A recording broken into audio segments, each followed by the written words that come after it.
స్థానిక సంస్థల్లో బలం లేకపోయినా కూటమి నేతలు బరితెగించారు.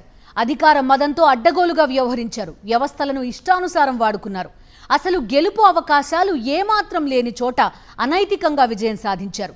ఏపీలో కొనసాగుతున్న కూటమి అరాచక పాలనకు మున్సిపల్ ఎన్నికలు ఉదాహరణగా చెప్పుకోవచ్చు. అసలు ఏం జరిగింది ఎన్నికల్లో చూద్దాం. పవర్లో ఉన్నప్పుడు పండుగ చేసుకోవాలనుకున్నది పచ్చముఠ. అందుకే అధికారాన్ని అడ్డుపెట్టుకుని చెయ్యరాని పనులు చేస్తోంది.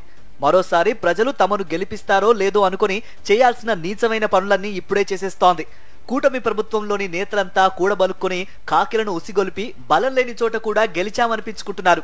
ఇందుకోసం వ్యవస్థలన్నింటినీ అడ్డగోలుగా వాడుకుంటున్నారు.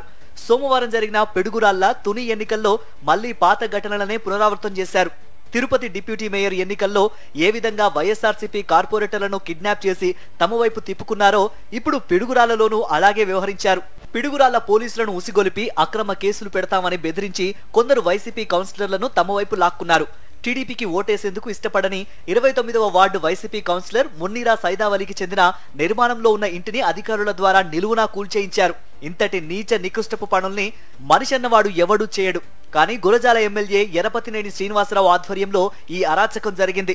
పిడుగురాలలో ఉన్న మొత్తం 33 వార్డుల్లోనూ వైసీపీనే గెలిచింది. అక్కడ టీడీపీకి కనీసం పోటీ చేసేందుకు కూడా అవకాశం లేదు.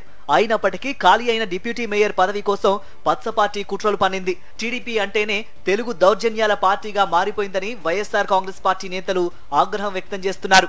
ఏ ఒక్క ప్రజానాయకుడు ఈ విధమైనటువంటి ఎన్నికలు జరపాలని ఎవరు కోరుకోరు. ఎందుకంటే అధికారం ఎప్పుడూ శాశ్వతం కాదు. అధికారం ఎప్పుడు కూడా మారుతూ ఉంటుంది. ఈరోజు నీ దగ్గర ఉంది, రేపు నా దగ్గరకు వచ్చింది. ఇప్పుడు నువ్వు నేర్పిస్తున్న పాఠాలు తప్పనిసరిగా నీకు గుణపాఠంగా మారుతుంది.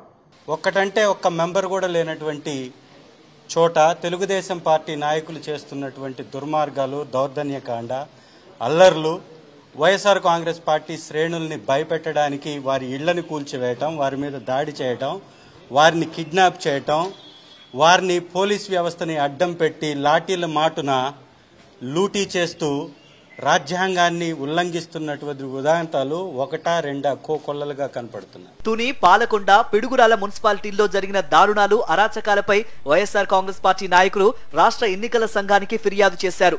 పలువురు సీనియర్ నాయకులు రాష్ట్ర ఎన్నికల కమిషనర్ను కలిసి వినతి పత్రాన్ని సమర్పించారు. దాడులకు తెగబడిన వారిపై చర్యలు తీసుకోవాలని కోరారు. అక్రమంగా గెలుపొందిన పిడుగురాళ్ల ఎన్నికను రద్దు చేయాలని డిమాండ్ చేశారు. తమ పార్టీ కౌన్సిలర్లకు రక్షణ కల్పించాలని కోరారు.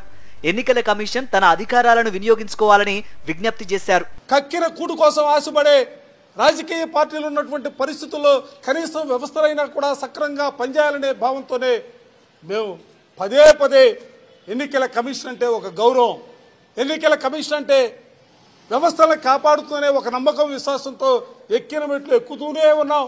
అందుకే ఈ రోజున కమిషనర్ గారికి కూడా గట్టిగా చెప్పాం, వ్యవస్థలను కాపాడండి. ఇవాళ ఈ రాష్ట్రంలో ప్రజాస్వామ్య విలువలను కాపాడాలంటే తప్పనిసరిగా మీరు మీకున్నటువంటి పవర్స్ ని ఉపయోగించాలా.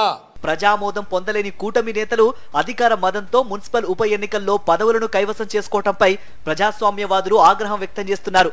ఇలా దాడులు, దౌర్జన్యాలు చేసే కంటే అసలు ఎన్నికలే జరపకుండా పదవులన్నీ తీసేసుకోవచ్చుగా అంటూ ప్రశ్నిస్తున్నారు. ప్రజాస్వామ్యాన్ని ఖూనీ చేసి ఏం సాధించాలనుకుంటున్నారంటూ మండిపడుతున్నారు.